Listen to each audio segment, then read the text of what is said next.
Oscar Piastri and Lando Norris crashed out of the Austin sprint within seconds of the start. Both McLarens gone before turn 1 was even cleared. What looked like a simple racing incident quickly turned into something much bigger.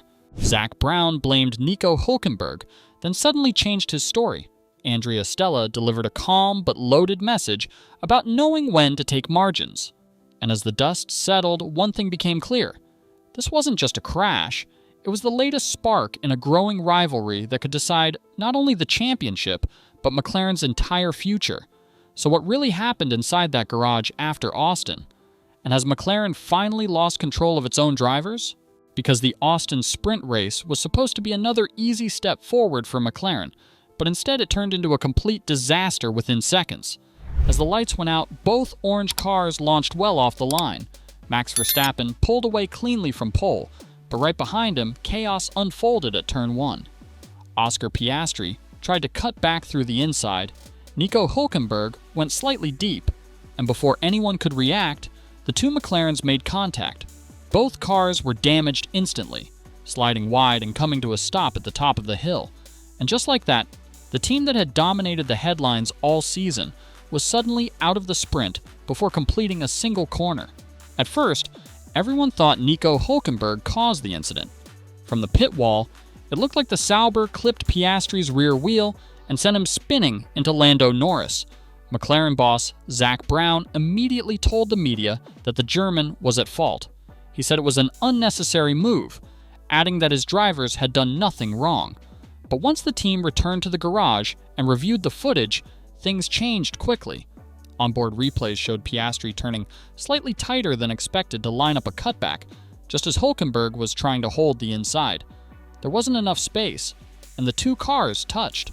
Hours later, Zak Brown retracted his comment.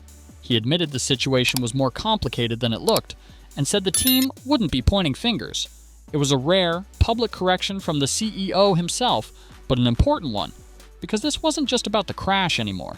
It was about the pressure building inside McLaren, a team that's been walking on a tightrope since both drivers became championship contenders.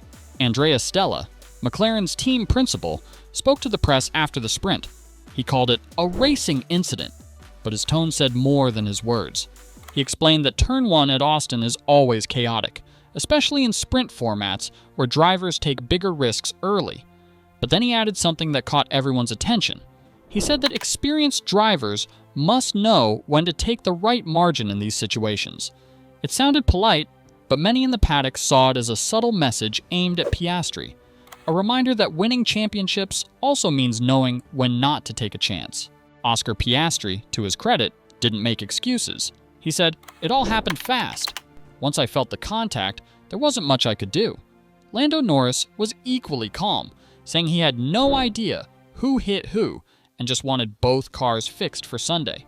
But even with their calm statements, the atmosphere in the garage told a different story. 2 destroyed cars, 0 points, and rising tension between two teammates who are no longer just sharing data. They're fighting for the same world title. Max Verstappen, meanwhile, stayed out of the drama. He led every lap of the sprint and won comfortably. After the race, he said, "We stayed out of trouble." That was the key. It was a classic Verstappen line. Short, focused, and sharp. The win gave him valuable points and tightened the gap to Piastri in the standings. What should have been a quiet Saturday became another turning point in the championship fight. Inside McLaren, the debrief was long and uncomfortable. Engineers analyzed the start data, throttle traces, and onboard views. The conclusion matched what the FIA stewards had already ruled. No single driver was at fault. But that didn't stop the internal frustration. The team knew the crash could have been avoided with better awareness and communication. Andrea Stella emphasized that both cars must survive lap 1 above all else, a line that revealed how much the pressure of the title fight is starting to weigh on them. When you're chasing both championships, every point counts, and one first lap mistake can cost double. This wasn't the first time McLaren faced a tense internal moment this season. In Singapore, Norris forced Piastri wide at the start, sparking debates over team orders and favoritism. In Monza, the team asked Piastri to let Norris back through after a pit stop shuffle. Those moments created small cracks. Austin just made them visible to the world. People in the paddock have started noticing the difference in tone between the two sides of the garage. When Norris wins, the celebrations are loud and emotional. When Piastri wins, the atmosphere feels a little quieter, more reserved. It doesn't mean there's open conflict, but it shows a team struggling to balance two title contenders without taking sides. Zak Brown has repeatedly denied that McLaren favors one driver. He says the team is built on fairness and open competition. But for drivers fighting for a championship, perception often matters more than facts. And when you crash together in the very first corner, those perceptions become hard to control. Reporters asked Stella directly whether McLaren might start imposing clearer team orders to prevent future clashes. His answer was diplomatic. Both drivers know what's at stake, and they know the responsibility they have to the team. That line sounds simple, but in Formula One, it's loaded with meaning.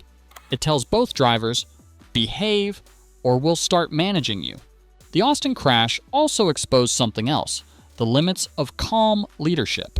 McLaren has spent the past 2 seasons reinventing its culture, a mix of quiet confidence, data-driven decisions, and trust between departments. But when both cars crash out together, that calm image is tested. The garage mood after the sprint was cold. Mechanics worked in silence, rebuilding cars they'd already fixed the night before. In the post-race interviews, Norris tried to lighten the situation. He said, "It happens, that's racing," and thanked the team for their hard work. Piastri echoed the same words, but fans noticed something. The two drivers never interacted on camera afterward. No handshake, no quick chat, nothing. In Formula One, silence between teammates often speaks louder than words. On social media, the crash became a talking point instantly. Some blamed Hülkenberg, others blamed Piastri for trying too hard to cut back, and a few even said Norris could have been more cautious on entry. The general sentiment, though, was that McLaren needs to manage its drivers better before things spiral out of control. Hülkenberg, for his part, said he didn't expect Piastri to close in so quickly, and that it was just bad timing. The stewards agreed. They reviewed all camera angles and confirmed it was a racing incident with no penalties. That's how most first-lap crashes are handled, but this one carried more weight because of what it symbolized. A team under strain, fighting not just rivals, but itself. The bigger concern for McLaren now is psychological. Championship fights can unite teams or break them apart. The relationship between Piastri and Norris has been professional, but there's no denying the tension.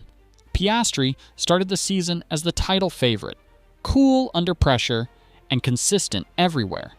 But in recent races, Norris has been faster, hungrier, and visibly more aggressive. That shift is changing the dynamic inside the team, and Austin added fuel to that fire. If McLaren can handle it correctly, this crash might become the wake-up call that stabilizes them. If not, it could be remembered as the moment their title hopes began to fade. The team still leads key areas: car performance, strategy, and pit stop execution. But unity is harder to measure. Andrea Stella's job for the next few weeks is not just to make the car faster, it's to keep his drivers from turning into enemies.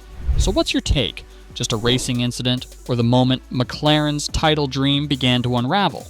Let us know in the comments, and if you enjoyed this breakdown, make sure to check out the next video on your screen.